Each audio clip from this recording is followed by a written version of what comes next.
Um, Great, so we'll get started. First of all, thank you everybody for coming for a discussion with Professor Munir Nuseibah on the ongoing cultural genocide in Palestine. I'm Charlie, I'm the community manager at This Is Not an Ulpan. In a few seconds, you'll also be hearing from my Yavin from Zochrot, and of course from Munir Nuseibah, and who's the guest lecturer this evening. It's great to see a lot of our students here from the TINAU community and see a lot of new faces also. I'll give a bit of background on This Is Not an Ulpan. Sorry. Just a bit of background on This Is Not an Ulpan. Is that we're a cooperative language school run by Palestinian and Jewish educators teaching Hebrew and Arabic. We have classes in Jerusalem, Al-Quds, Tel Aviv, and online. At TINAU, our educational philosophy is teaching Hebrew and Arabic using critical pedagogy in order to give our students the tools to understand and engage with the complicated reality we live in here. We do this inside the classroom through language learning in courses like Modern Palestinian History, Yafa Edition, which is a current Arabic course that we're teaching, as well as courses like Radical Hope, which is another Hebrew course that we're teaching. We also do this outside of the classroom by organizing educational events such as this one, events that help us both understand and actively oppose unjust status quos and oppression in this land, whether that be linguistic bias or cultural genocide. We'd really like to thank Zochrot for putting this event on with us, and of course Munir for speaking with us this evening.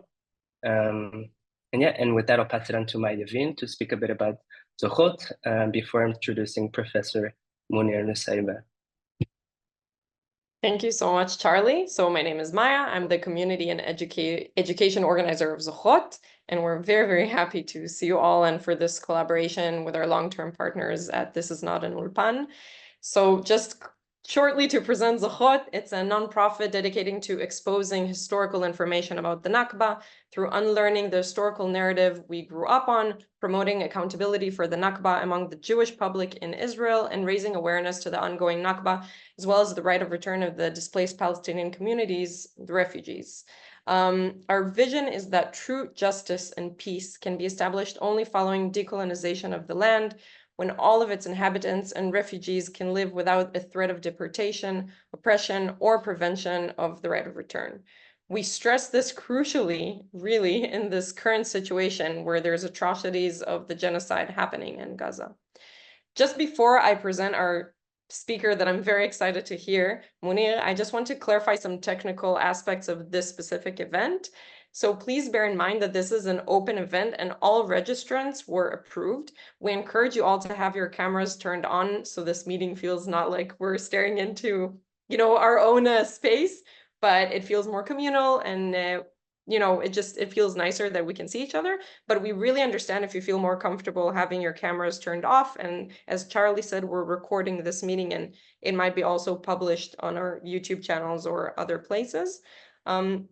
If you didn't notice yet, you're not able to unmute yourselves right now unless one of us, the hosts, allows you to. If we feel there is an inappropriate participation, we will remove participants involved. So please bear that in mind. We will start the format would be, we will start with a 45-minute lecture by Munir. I'll introduce him in a second. And this will be followed by a 20-minute Q&A session. So the Q&A is really, we're trying to make it as much as a feeling of a real life meeting. So what we will do is we ask you to write your questions privately to either Charlie or me. We will collect them. You can write them when Munir is talking and doing his lecture. You're welcome to send them out throughout this time. And once we start the Q&A session, you will have the opportunity to ask the question directly to Munir. And the reason we ask you to write them down to begin with is just so that we can have the most appropriate and relevant questions asked. And so maybe not all of the questions, we might not get to them. So we really apologize in advance, but this is how we'll do the format. And that's it. So regarding Munir, before we hand you the microphone finally, Munir Nuseibah is a professor of international law and the director of the Human Rights Clinic at Al-Quds University. He is also a member of the board of Zochrot, as well as a number of other civil society organizations based in Palestine and abroad, focusing his career and contributions on human rights. Thank you, Munir, so much for joining us tonight, and the floor is all yours. Thank you very much, Maya, and thank you very much, Charlie. It's really an honor and a pleasure to be with you today. And thank you to everyone who appeared today and decided to attend and listen. I'm very happy and honored to speak before you today, and also later on to listen to you and see, you know, what you think about what's going on. Unfortunately, we are meeting today, you know, at the midst of an unfolding genocide in the Gaza Strip, as well as a lot of other events taking place here in Al-Quds, Jerusalem, where I live, but also in the rest of the West Bank. And it's, you know, it's something, to be honest with you, I never imagined we will reach to this point. But you know, this is what's happening, and it's very clear how cheap human life has become in this part of the world, which is very painful, I'm sure, for all of us. So my presentation today will be about cultural genocide. So I will not really be speaking about genocide itself. Of course, genocide is now the ghost that is that is controlling over the Gaza Strip on a continuous basis. We are losing everything in Gaza Strip right now. But this presentation will only focus on one specific aspect of this genocide, which is the cultural genocide. But it will not only be about Gaza. It will also expand a little bit further than Gaza, giving just other examples. It will not be comprehensive. I will not talk about everything. If we need to talk about everything, we will need probably to spend days and days of continuous talking without any pauses or breaks. But I'm just going to also give a number of examples in order to show how cultural genocide can happen even outside a situation of genocide, like what's going on in Gaza right now. Because cultural genocide is not only about you know, destruction and killing and ending lives and displacement and all of that we're witnessing in Gaza, but it's also about trying to break the relationship between a certain people, a certain group of people, and their culture. And this is something that we have been experiencing. Allow me to share with you, I'm going to share with you a PowerPoint presentation. And after that, I will try to share a video, which is on Instagram. I'll see if that works. But let's see if that works. At least the PowerPoint will be an easy thing to start with. So let me, okay. Let me start with the personal aspects. This picture that you can see on the left is my picture with my relatives in Gaza. Yes, I am a Jerusalemite from Jerusalem, living in Jerusalem, spent all my life in Jerusalem, but my mother is from Gaza. She has grown up in Gaza in a beautiful house that my grandfather built after the 1956 war, because in 1956, Israel occupied the Gaza Strip for a temporary period of time. And during that war, my grandfather, who I am named after, by the way, his name was Munir also, but Munir al-Rayes, not Nuseibah. He was the mayor of Gaza City during that period. And the Israeli occupation during the war destroyed the ancient house, the old house that my family used to live in, including my mom. So it was destroyed while my mom was inside it, but they survived. Fortunately, there was one room that was not destroyed, and the family were all in that room, so they all survived, fortunately, from that strike.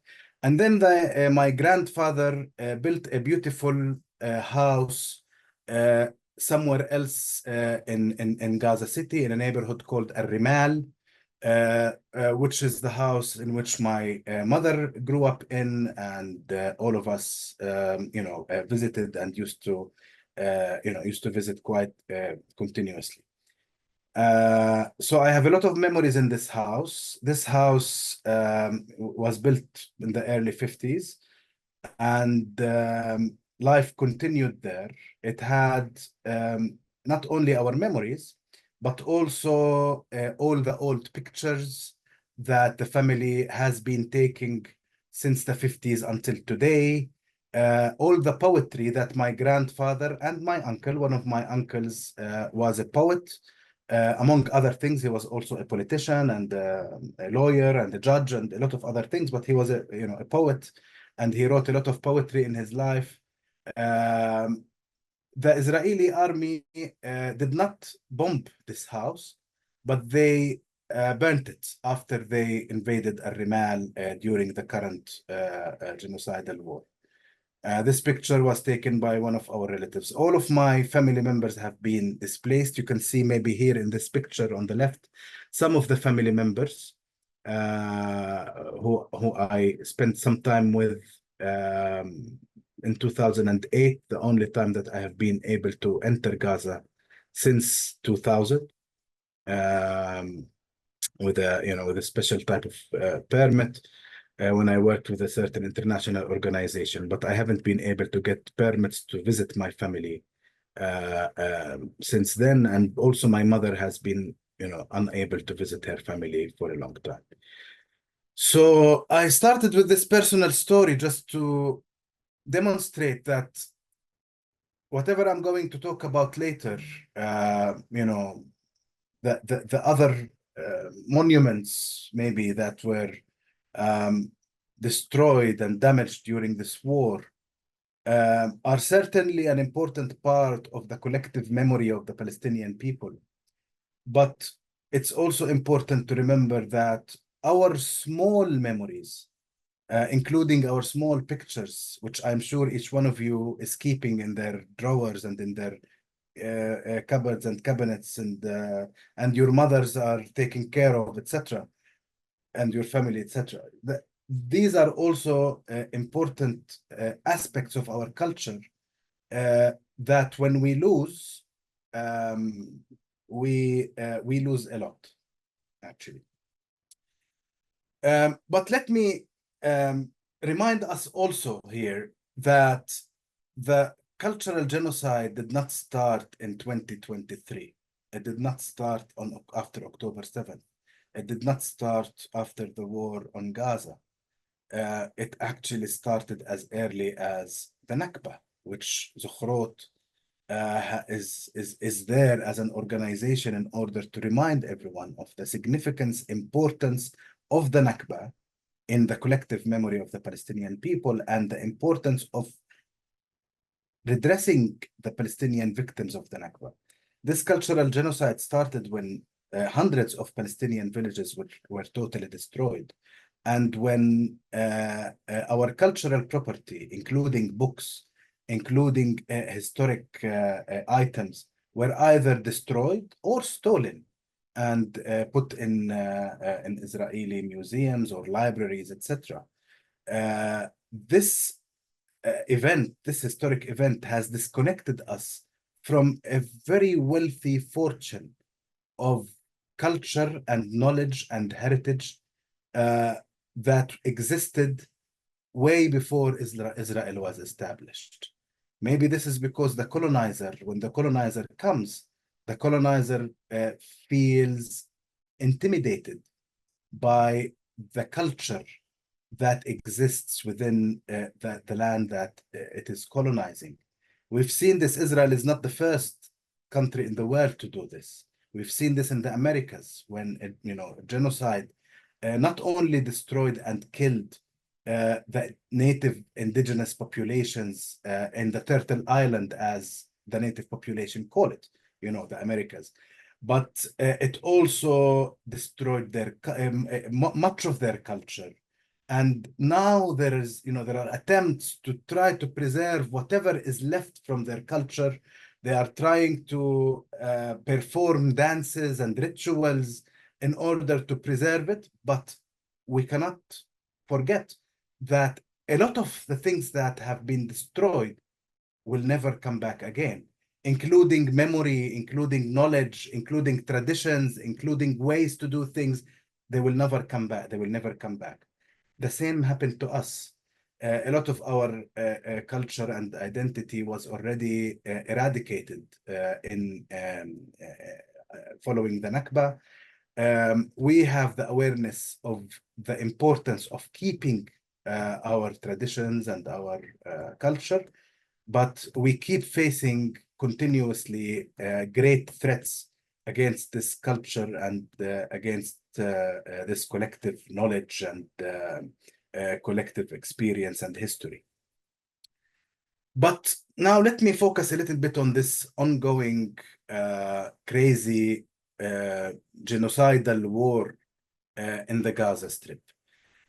Since October 2023, there has been a huge number of mosques and churches, as well as many other things, important monuments and buildings and cultural heritage sites that have been destroyed. More than 267 places of worship were destroyed. And there are many more that are not also places of worship. This picture is the picture of the Great Omari Mosque, which is 1400 years old. It has been destroyed. There has been also a beautiful mosque called Uthman bin Qashqar Mosque, which is 1220 years old. It was also badly damaged. Sayyid al-Hashim was, since the 12th century, it has been burnt. And then there has been also a number of churches, like the Byzantine Church of Jabalia, since 440, the monastery of Saint Hilarion, since 340, it has been damaged. Church of Saint Prof, which is the third oldest church in the world. There were people taking refuge there. They were killed, and it was directly bombed. These are only a few examples of many, many other mosques and churches that were destroyed recently in the Gaza Strip. But in addition to these important sites, we have also lost a lot of ancient manuscripts, things that you cannot return back again. We have lost museums with precious ancient items that were preserved and visited by our population in Gaza quite continuously, by schools, by normal tourists, etc. They have been also destroyed. Hammams, the Turkish baths, and Gaza had a few beautiful ones that still existed. They were also destroyed. Libraries were destroyed and burnt. All of the 12 universities in Gaza Strip have been damaged, all of them. Now, there is no functioning university. Schools, hundreds of schools have been either totally destroyed or partially destroyed. Our children in Gaza Strip have not enjoyed any education, almost, with the exception of this unofficial education that they have been trying to do in their tents in Gaza Strip during the time that they have been displaced until now. There are initiatives, but obviously these initiatives cover nothing from what children are supposed to learn. Cultural centers, all of the cultural centers also are have been targeted.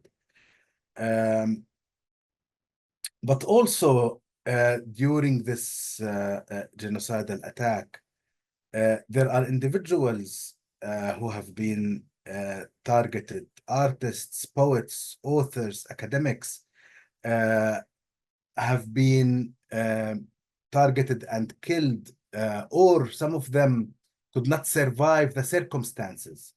They could not survive the diseases that they endured without having hospitals to treat them. And a lot of them now have been lost. And from the cultural point of view, these individuals were very important in reflecting Palestinian culture in Gaza Strip and in preserving it and in documenting this culture. But now I want to turn to other aspects of the cultural genocide that have nothing to do with the war on Gaza. And I will start with the Bedouin communities. I have been working as part of my job at Al-Quds University. I have been working on documenting demolitions, evictions, displacement, home demolitions of the Palestinian Bedouin population in the Naqab Desert. This population, especially the ones that I'm working with, the Jahalin tribe, they were displaced. Actually, they are refugees who were displaced from the Naqab, Negev, back in after the 1948, from Tal Arad in 1952, 53, in the early 50s. So actually, after the war ended, Israel found that an easy population to displace was the Bedouin population in the Naqab, and they pushed them out towards the West Bank. This population managed to preserve its way of life.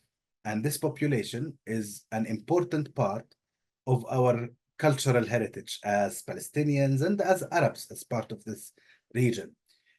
You might know that the Palestinian society, if we want to think about it traditionally, is divided into three different groups. City people, cities like Jerusalem, Nazareth, Gaza, Lidda, Ramla, Nablus, Hebron, city culture.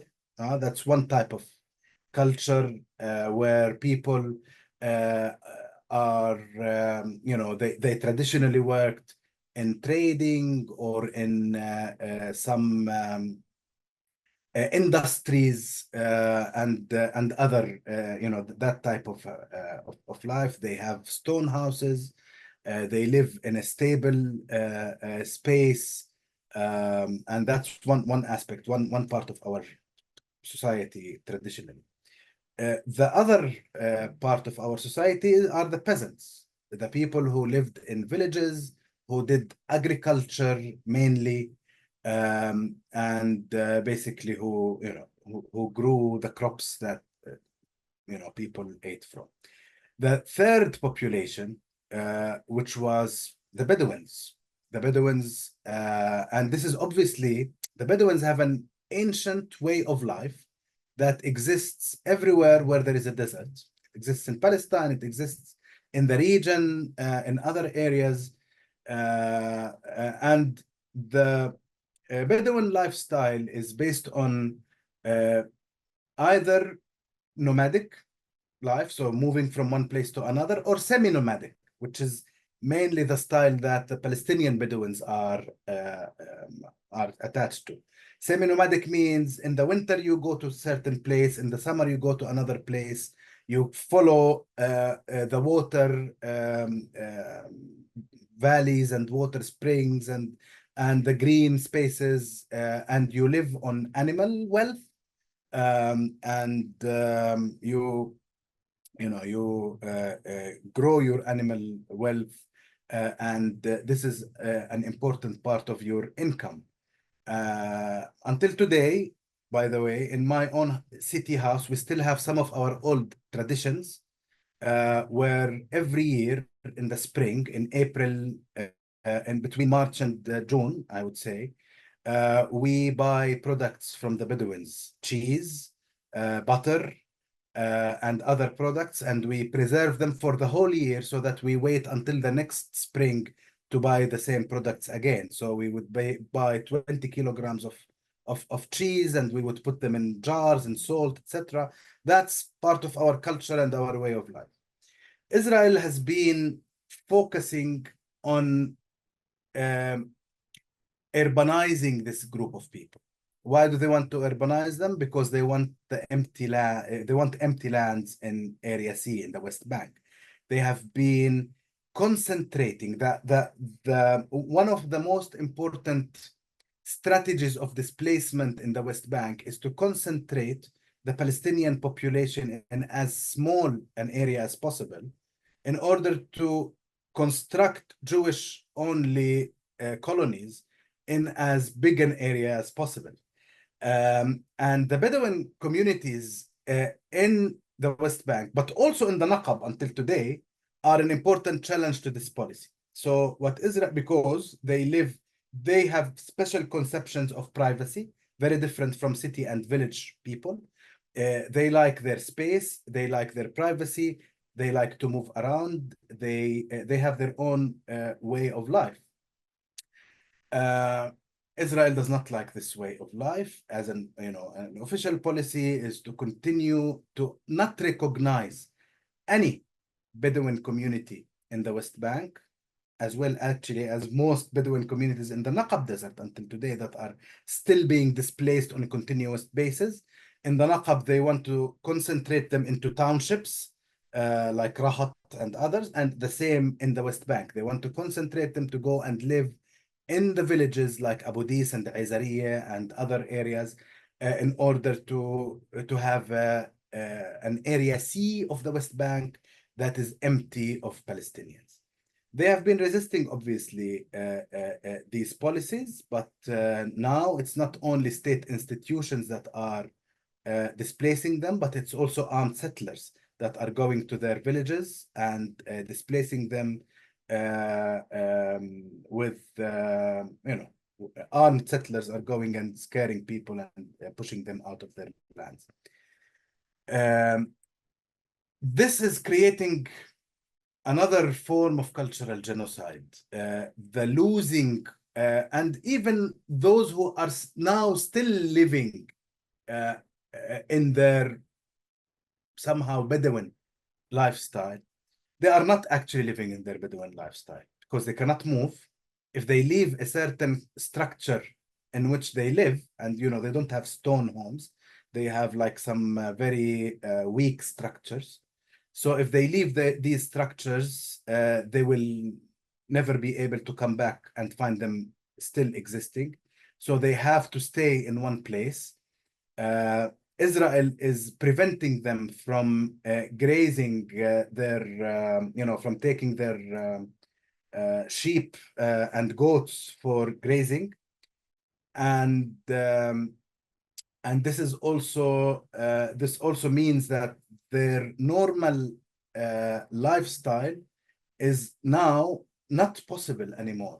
Many of the youth now in these Bedouin communities work in the Israeli settlements, and they have become a workforce that is serving to expand and empower the Jewish-only settlements in the West Bank, and they are unable to inherit their ancestry or their ancestors' way of life anymore. And in the future, it is very clear that this, if this continues, that this lifestyle will eventually disappear, and we will lose as a Palestinian people an important part of our culture and part of our civilization even, I would say. I know that the term civilization and the term nomadic for many people might conflict, but for me it doesn't. All of the aspects of our culture, whether it is Bedouin, whether it is peasant, or it is city, is our civilization. It's very important to express that. Our civilization is rich with all of these elements. And maybe I will say one more thing here before I continue. One time I was visiting a Bedouin community called Al-Muntar, also close to Abu Dis and in the suburbs of or outskirts of Jerusalem. And they told me that there is an Israeli settler, extremist, etc., who came, built a very simple structure near them, put a certain barrier, and told everybody that this is his barrier, this is where he lives. And he told me the first thing he did was to buy a donkey. After that, this settler, since then, has been living a Bedouin lifestyle, trying to absorb the Bedouin lifestyle that that has existed here for a very long time, and to imitate it. So I can understand that maybe, despite the fact that the state of Israel is trying to eliminate this way of life, but I can also see that some settlers are probably jealous from this way of life and are trying to live it, because it is a way of life that has a special connection to nature, a special connection to land, a special connection to to all the natural resources, and nobody knows the land better than the Bedouins. This is something that we all know, including the Israeli army itself. But before leaving the Bedouin thing, I need to also show you this. On the left is a picture of a black goat. And on the right, it's a white goat. When Israel was established back in after 1948, they enacted a law against black goats. They wanted to eliminate the existence of black goats in Palestine. Now, these black goats are the native goats of Palestine. They are the goats that Palestinians, especially Bedouins actually, used to grow, and they were a very important part of Palestinian wealth before 1948 and after 1948. Israel thought, or at least claimed, after 1948, that these goats are dangerous to the nature because they eat everything. They eat green plants, dry plants, thorny plants, they eat everything. And they decided that they needed to be eradicated from Palestine. And they enacted a law, the Knesset enacted a law for the black goat.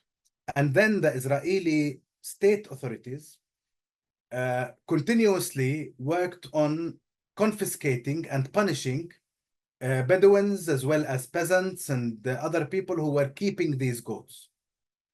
Alternatively, the new white European settlers who came from the end of the world decided to import a white goat that seems to be more civilized than our black goat from Switzerland.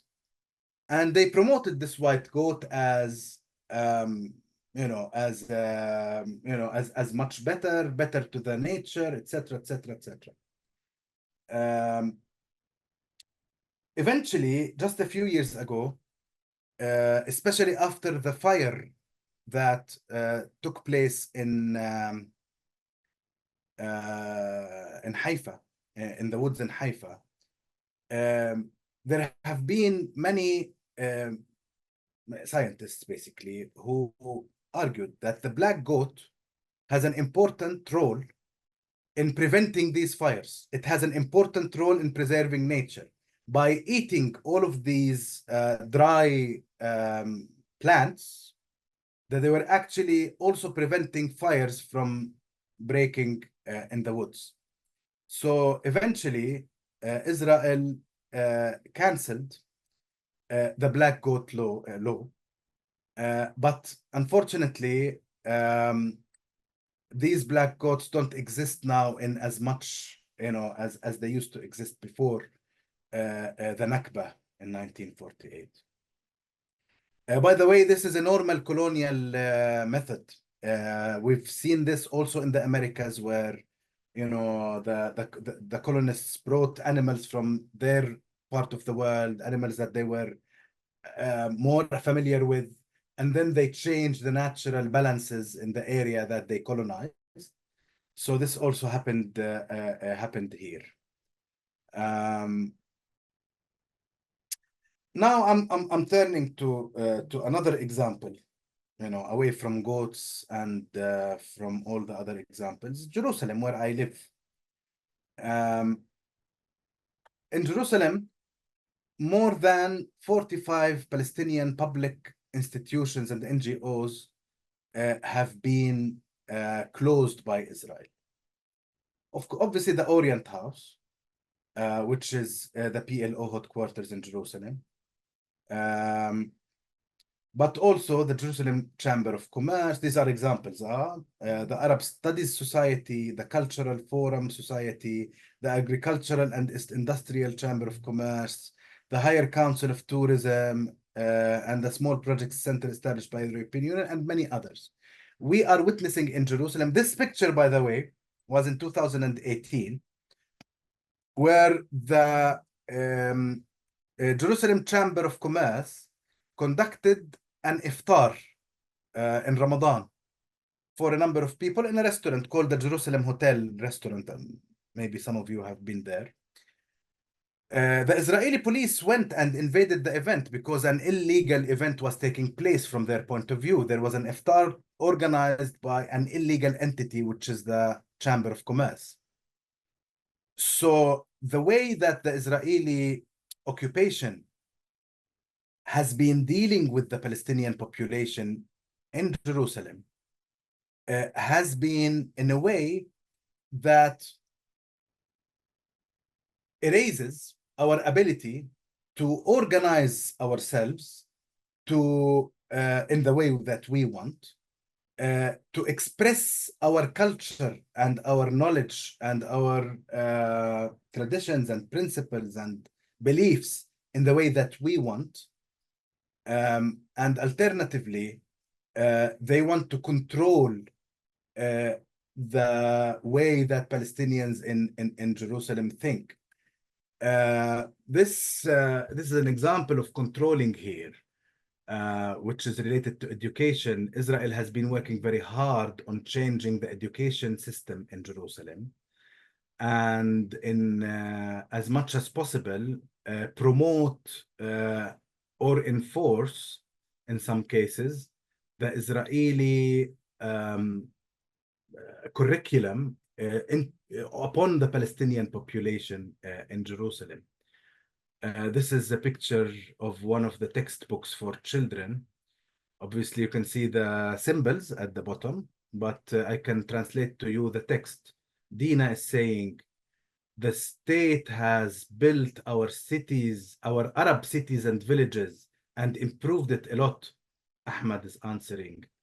And that's why our schools have been decorated, and our shops have electricity and shops decorated with electricity.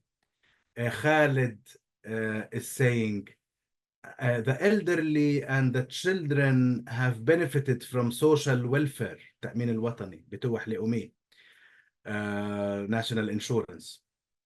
Then all of them are saying, then let us sing the independence anthem, right? This is something that they are teaching to our children in Jerusalem. Obviously, trying to brainwash the Palestinian population in Jerusalem with this type of text. I don't think it works, by the way, but they can try. Recently, just 10 days ago, The Israeli Knesset has approved in preliminary reading powers of Israel Antiquities Authority to also apply to Judea and Samaria territories, to the West Bank. So this is look like now the annexation of the West Bank is expanding quite quickly, but they are starting with the Antiquities Authority. They want to control the antiquities within the West Bank. This is something now that it's very new. We're still trying to understand what it means, how we need to react to it, what we should do about it. But again, you can see that in this Knesset decision, what is actually targeted here is historic sites in the West Bank. Historic sites that link us to our history and to our traditions and to the history of this land. So what is cultural genocide? Cultural genocide is defined as deliberate and systematic destruction of a people's culture. It includes destruction of cultural artifacts, burning books, destroying religious and cultural buildings, destroying and or looting museums. Now, this is also the genocide. This is I'm not going to read it, but this is the definition of genocide, which is very much applicable right now in the Gaza Strip. It's about destroying a population with the intention of destroying the population by killing members of the group, causing serious bodily or mental harm, etc., and other other elements. As you know, that the International Court of Justice in the South Africa versus Israel case found that it's plausible to believe, or it's believed that it believes that it's plausible that Israel is conducting genocide in the Gaza Strip. And that's why it decided to provide provisional measures for Israel to stop the genocide, or at least to stop the acts that amount to genocide.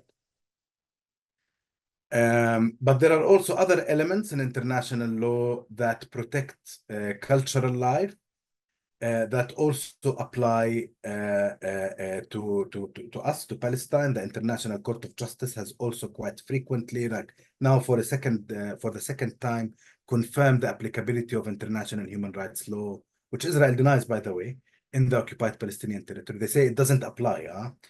That's a long discussion. That's I'm gonna not necessarily discuss it now. But it's part of human rights that everyone has the right to freely participate in the cultural life of the community, to enjoy arts and to share in scientific advancement and benefits. The right of protection of moral and material interests resulting from any scientific, literary, or artistic production of which he is an author. There is also special protection of indigenous peoples in the UN Declaration of the Rights of Indigenous Peoples. It specifically protects indigenous cultures from destruction, because this is something we've seen, as I started saying at the beginning of my talk. The UNESCO has also noticed the strikes on schools and other cultural heritage sites in the Gaza Strip. It has expressed its concerns about this quite frequently now since October 7th. The question is, how can we stop this? How can we help? In my opinion, we need to really support the legal initiatives that are currently happening in the world. South Africa against Israel, or South Africa versus Israel, Nicaragua versus Germany, the International Criminal Court, which is trying to hold people accountable to their crimes. We have to, I believe that we should support the reactivation of the Apartheid Committee in the United Nations, because this committee has worked well for South Africa in the past and has followed the apartheid regime in South Africa until it was dismantled. And we have to continue working within General Assembly and UNESCO. Of course, in the future, we have to support rebuilding Gaza and to reconstruct the cultural heritage and to re-establish cultural life in Gaza and think about ways that we can ensure non-repetition of this genocide and all of its results.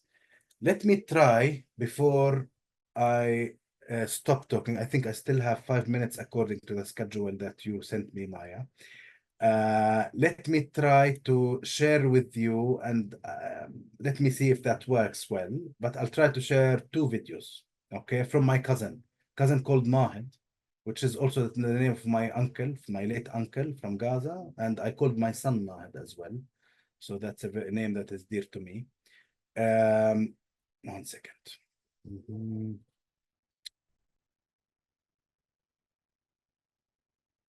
You can see the picture. Okay. I'll share 2 very short videos, okay?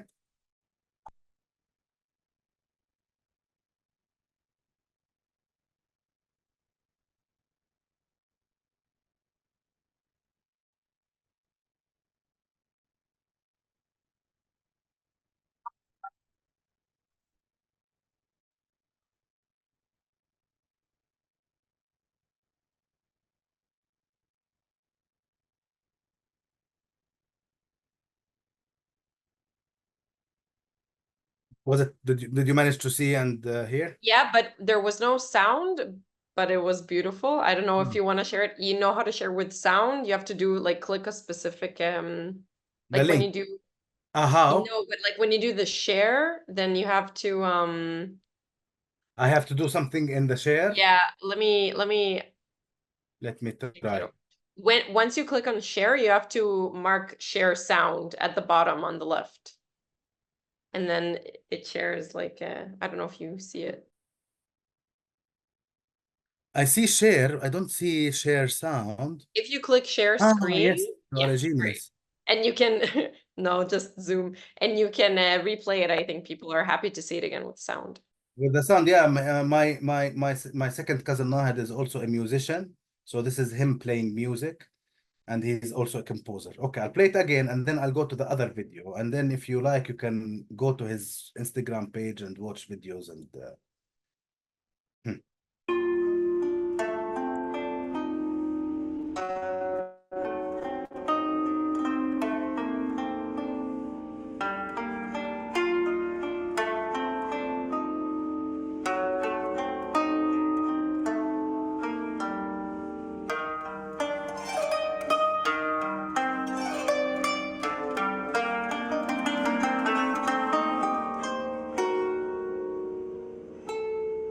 So he calls it Why I Love Gaza. Let me just share the second video, which is 1 second.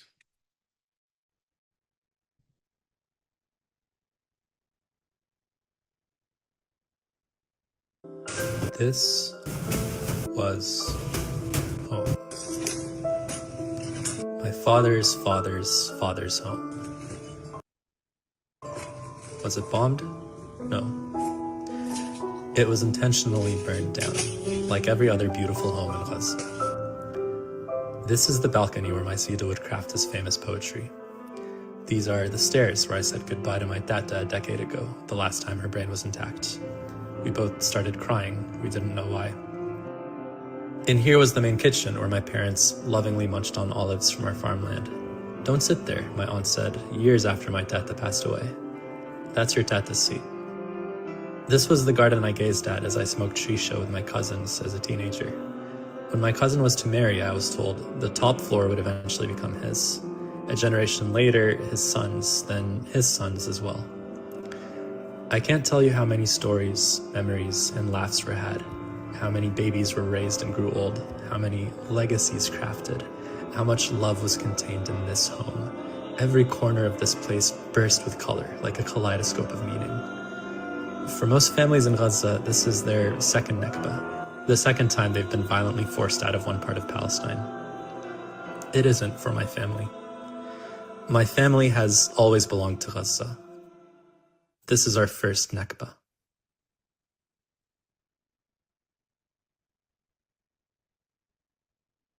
Sure, yes. Yep. Okay. So you saw and hear the other one? Yes, our first Nakba. And you can see, I mean, my artist second cousin is very much attached. I mean, he never lived in Gaza, actually. He only visited Gaza several times. He always lived in the diaspora. But he has a special attachment to Gaza, and it's mainly, as you can see, cultural. And he's very clearly shocked and traumatized, as all of us are, by this personal place, the house, but certainly everything else as well. I'll stop here. Thank you all for your attention and for listening. I really appreciate it. And back to you, Maya. Thank you so much. It's very moving to see these videos. Like, it gives another layer of culture in a way as well. So thank you for sharing. So we'll start with the first question. Amit Khabwani, I think, I'm not sure if she's here. She said she might have to leave early, but she asked if I could read for her. Amit, yeah, she's not here. I'll read it for her, and then the rest would be read directly by you guys. So Amit's question was regarding the dividing of the Palestinian people after the Nakba to Gaza, West Bank, and Palestinians with Israeli ID. How much did the Palestinian culture of before 48, food, literature, craft, and etc., stayed connected between the three divided groups, or did it completely separate because of the separation? So we have a few more questions, just so that you know. Yes. So I'll start with this one. It never completely separated. Even our nationhood, our peoplehood as a group, a group of people, we still share this very simply, very easily. Yes, Israel has fragmented us into different ID card colors. Diaspora, people with Israeli citizenship, people with green ID cards, people with blue ID cards, borders, boundaries, etc.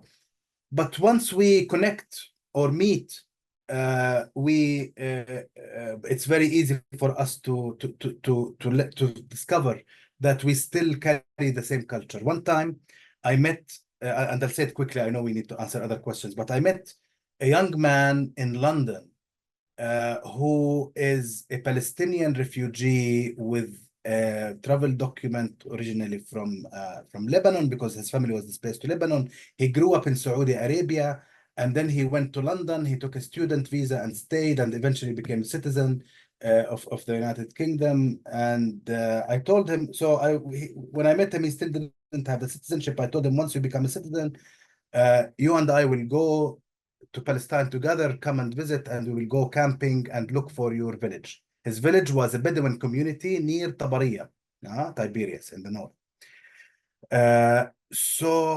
While he came, we took our tent, we went to the north, we slept at the lake, and we looked for it's not a village again, it's a Bedouin village, which means that there are no remains of it.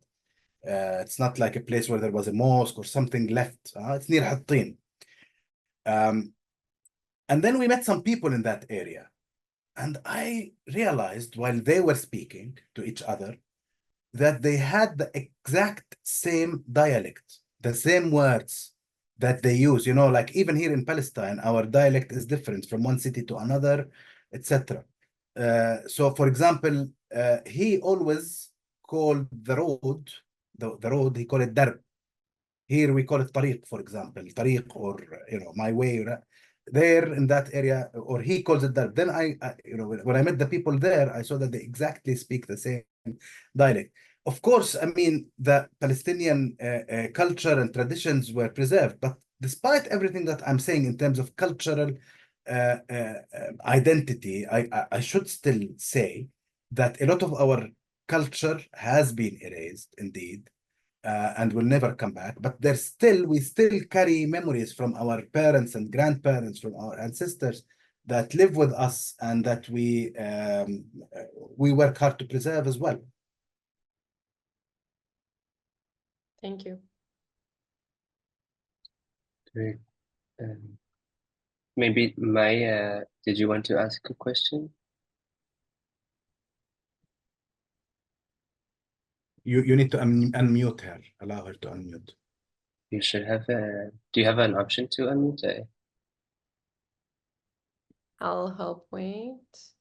Now there is no icon of mute, but we should be able to hear you. You are unmuted, Ma. You can speak. But we cannot hear you still.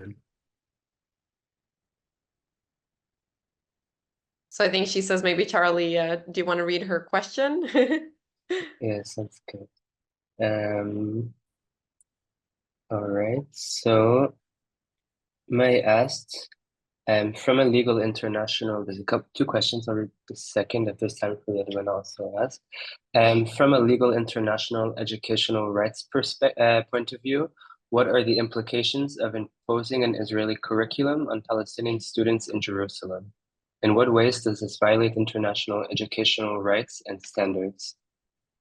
Yes, this is a violation of our cultural rights in the way that, first, I mean, Jerusalem is an occupied territory. There is no doubt about that. Yes, Israel denies it, but there is no doubt about that. Just 2 days ago, the International Court of Justice confirmed this again. So there is no doubt that Jerusalem is occupied. This means that Israel should not have even the authority to intervene in the local affairs of the occupied territory, including Jerusalem, including education. Israel cannot intervene in education. This is a local matter. Usually an occupying power is only bound to follow things that are related to security, army, etc. It should be only a military thing.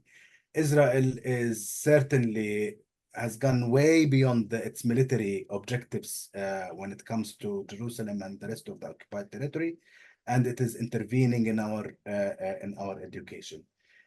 So it's a breach of international humanitarian law because it's an intervention beyond what is an occupying power is allowed to, but also it is a violation of international human rights law in the way that an intervention in the cultural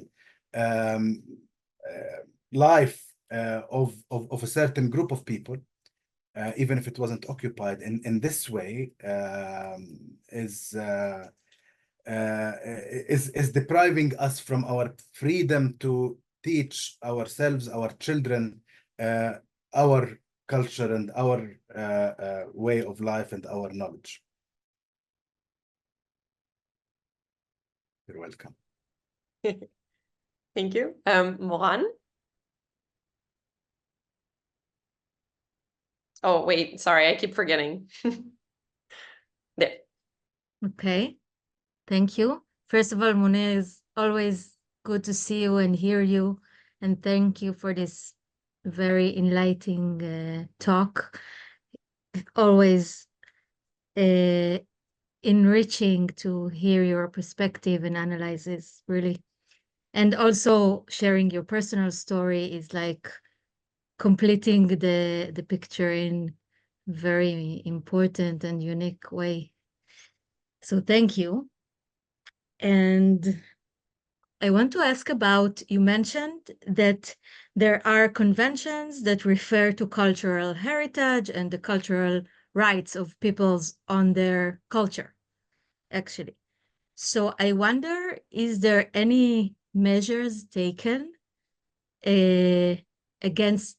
like in reference to that? I mean, of course, the ICJ, South Africa is having this procedure around the genocide. And of course, the mass killing, the genocide, the annihilation is like so much more urgent to tackle than destroying the cultural heritage. But I mean, we know it's so important, and it has a role in the genocide and in the extermination or the trial to exterminate the Palestinian people. So are there any measures taken legally, internationally towards that, or is it in any way plausible, or like something that the community is talking about, or yeah, something like that? Yes, thank you for your question. Actually, it's very important. Our problem with international law generally is that it doesn't have teeth. So yes, you can define things as legal or illegal. Yes, there are ways in which you can document human rights violations and report these violations to the Human Rights Council, to specific special rapporteurs within the UN system, to special treaty bodies where you can also complain about violations of cultural rights, which I'm not sure how much we are doing or not actually for that matter. So there are a lot of mechanisms, but most of them are about reporting and criticism. But at the end of the day, we have a problem, which is enforcement. I mean, now the International Court of Justice has provided some provisional measures that are binding to Israel. But Israel ignored them. They continued with the genocide without doing anything. What can the International Court of Justice do about this? Nothing. International Court of Justice does not have a police to enforce its orders. It does not have an army. And you have countries like the United States, like Britain, like Germany, that are working very hard to keep impunity working for Israel and for Israeli leaders who are committing these crimes. This encourages and emboldens the Israeli leaders to continue with the violations. And as you said, I mean, there are now things that are much more dangerous than any building that is being destroyed, which is human life, human suffering.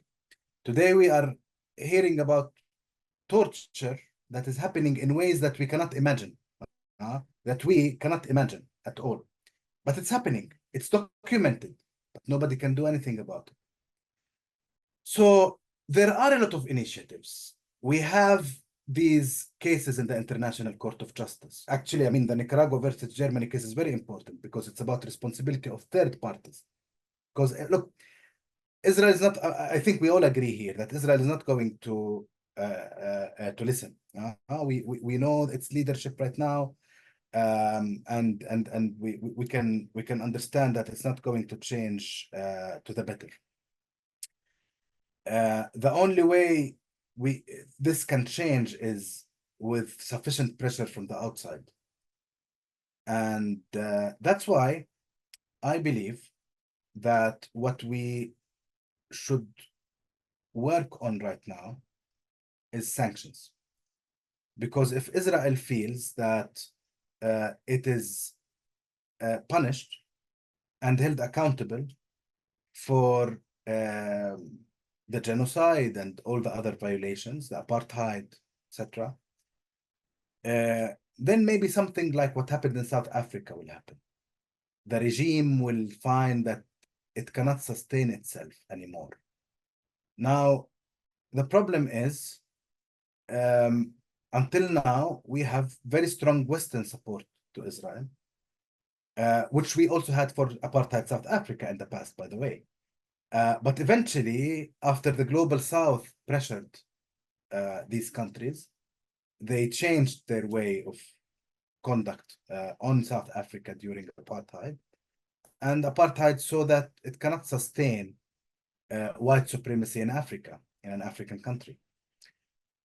We need to reach this conclusion here. The Jewish supremacy that Israel has been promoting and the colonial and apartheid regime that has been dominant here should realize at some point that this is not sustainable. Unfortunately, the extremists believe that it's not only sustainable, but that it's, they'll be able to change the face of the earth. They're going to be able to displace more Palestinians. We will cry a little bit today. Tomorrow, everybody will forget. I don't think this is going to happen.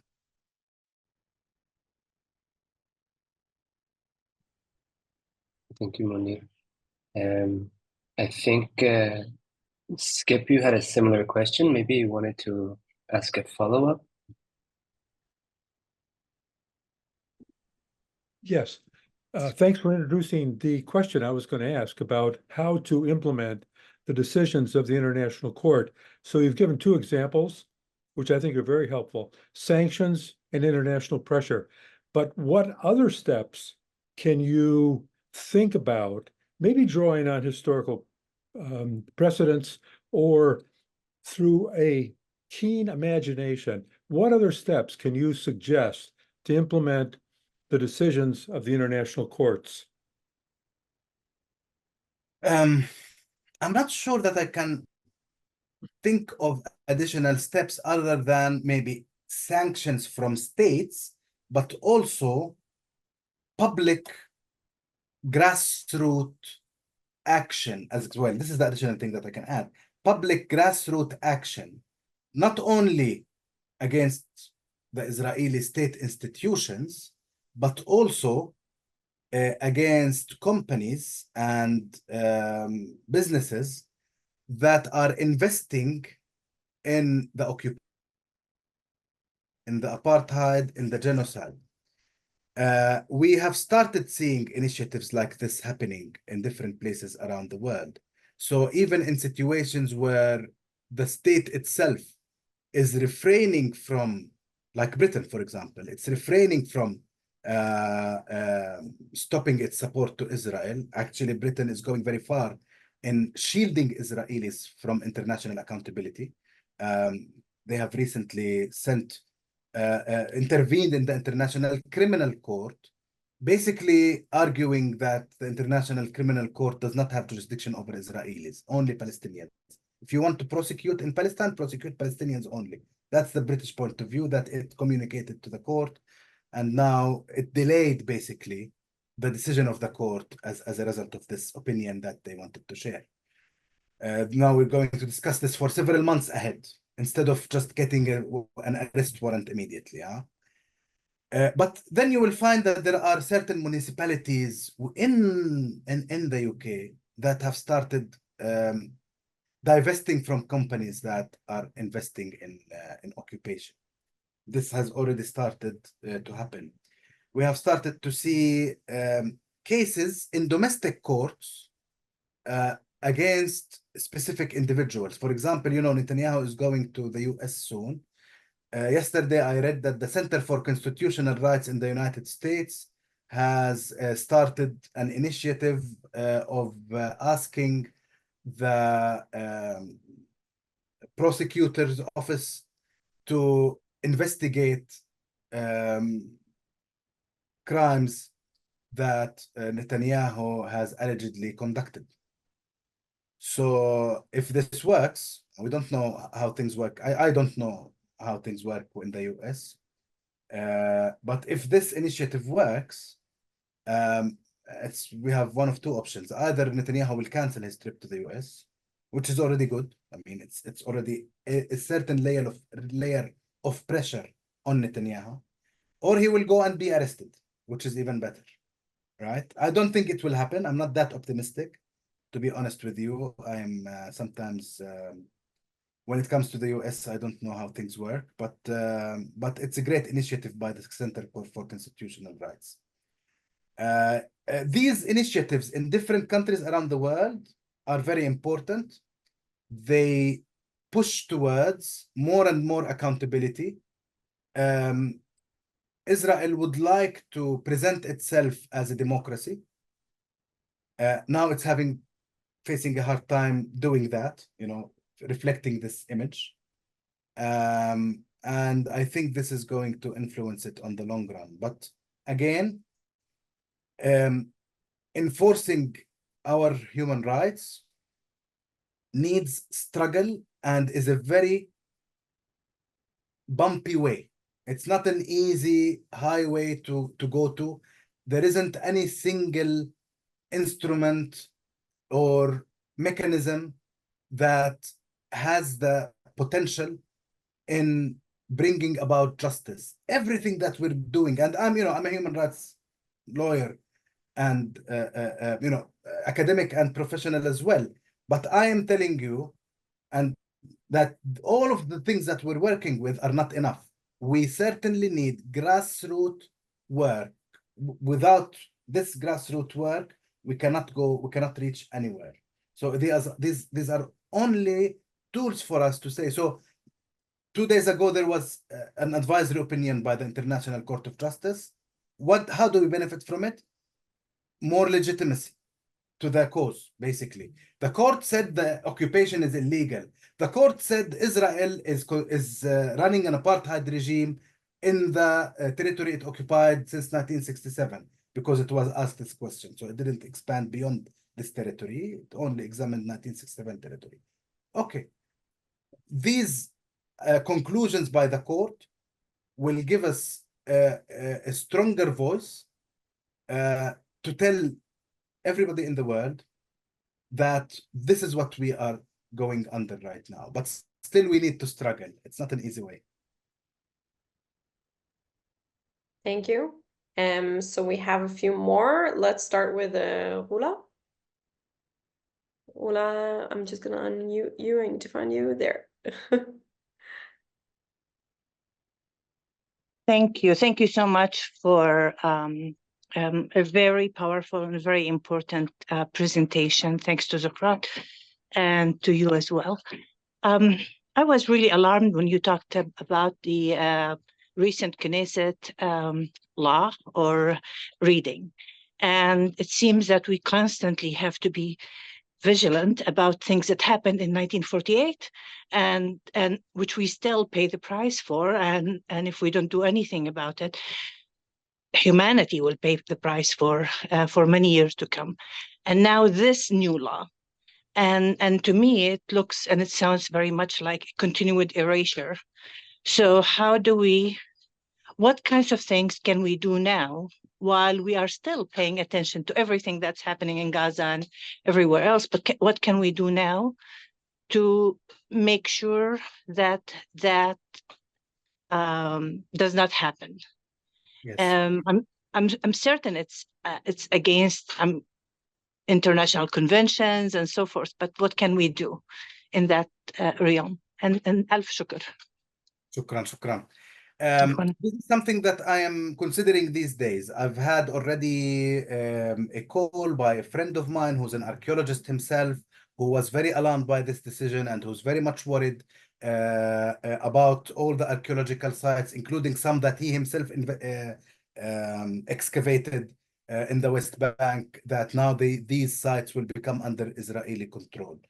In this case, I think the best thing to do is first to document very well what is going to happen, and to make sure that we communicate to the UNESCO, to the UN General Assembly, to other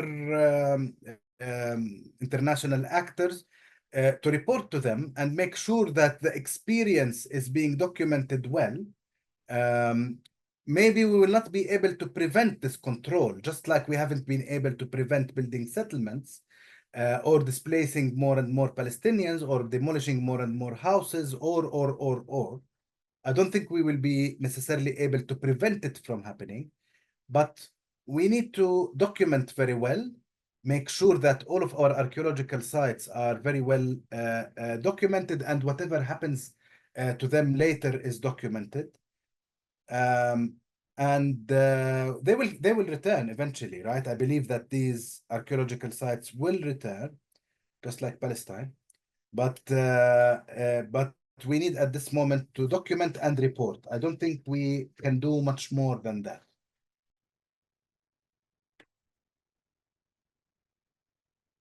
Great. So maybe Rachel, do you want to ask your question? Sure. Thanks, Maya. Munir, thank you so much for this presentation, and I'm so sorry for what your family is going through and the loss of that lovely home. I wanted to ask if there are any examples from the world of reparations for cultural genocide, erasure, destruction, theft of cultural heritage, and if you can imagine or very generally outlay what reparation mechanism could look like in our case. Yes, reparations are divided legally speaking. Now I'm going to be Munir the lawyer and then Munir the another, I don't know what. But let me start as the lawyer first. Reparations are divided into three categories. The first one is called restitution, which means legally to return the situation as it used to be before the violation happened.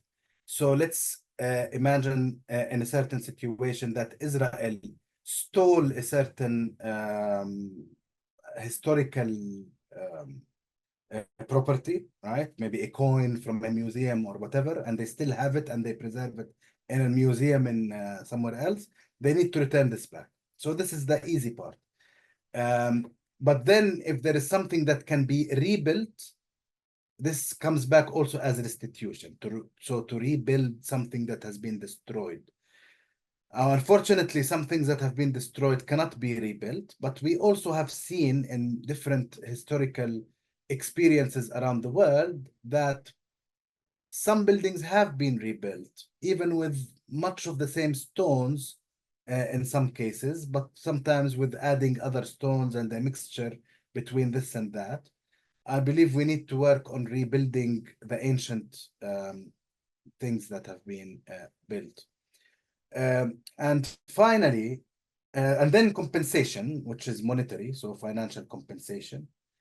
And finally, satisfaction. This is the third modality of reparation. And satisfaction is about apology, about building a monument to remember something, about basically moral losses and not material losses.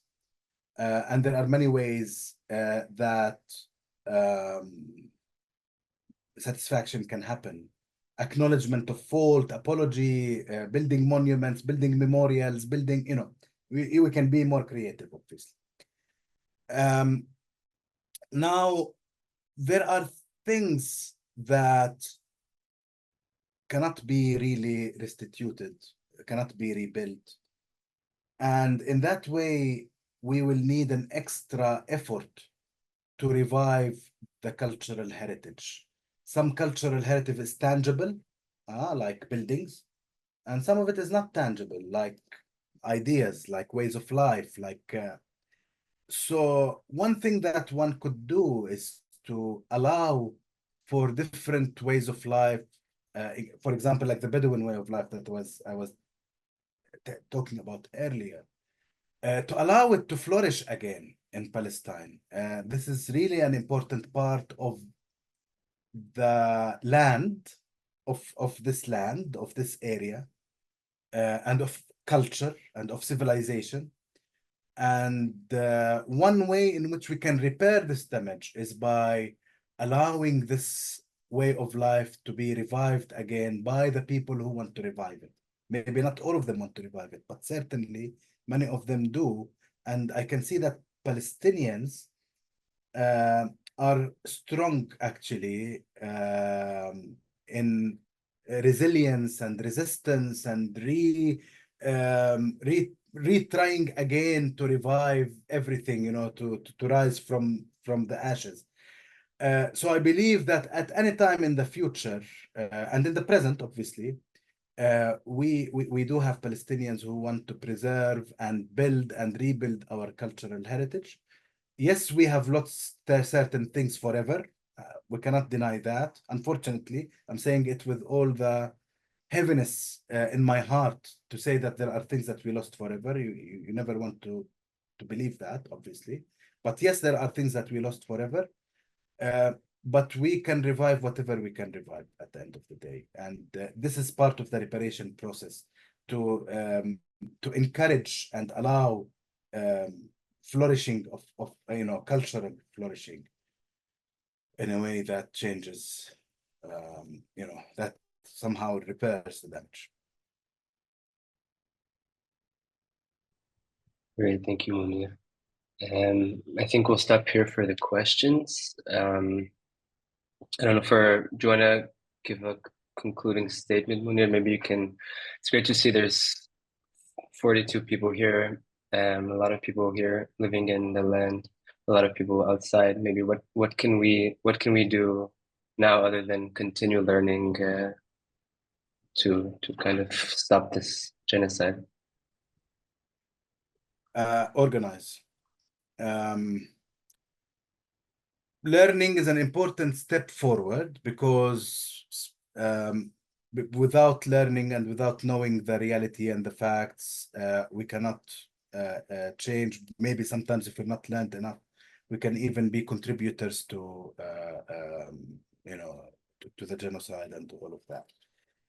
But beyond learning, it's important to organize. And I haven't seen any type of organization that did not multiply after several years. Maybe 20 years ago, I saw some people doing something, and then today you can see that this has multiplied and become much bigger. And by the way, this goes both for the positive and the negative. Any organizing. If you organize racism today, it will multiply, as we can see around us. And if you organize human rights and human principles and human brotherhood, it will also multiply. So what I would urge is, despite all the difficulty around us, and that's why, by the way, I love and appreciate Zochrot, because it is an initiative of continuous organizing towards teaching about the Nakba and towards talking and calling for the right of return. I understand if from the Israeli point of view, this sounds impossible today, but with enough organizing and with enough working with others and gathering forces, both here, but also abroad, things will change because, see, again, racism organizing is very heavy and very strong. We need to work against it. Thank you, Munir. It was a very important talk, very depressing, but it gives some hope to hear that there's some motivation to change. And thank you everybody for coming. And we'll send an email later with more resources. There's a lot of resources, especially on the Zochrot website, to keep learning, engaging with this topic, with the genocide before October, from the Nakba. And Maya can speak more about that, where to access these resources. But thank you again, Munir, and thank you everybody for joining. Thank you very much. Thank you very much. Thank you, Munir, so much. It was, again, really interesting and yeah, heartbreaking. And thank you, Charlie. And This Is Not an Ulpan, for, again, this really good relationship between organizations that I feel are both doing their best to motivate learning and also organizing. So thank you everyone for joining. And you're welcome to follow us on social media, both This Is Not an Ulpan and Zochrot, and our websites. And we publish more events that are open to the public and really learn and organize. I agree with Munir. So thank you so much. Thank you so much. It's been an honor.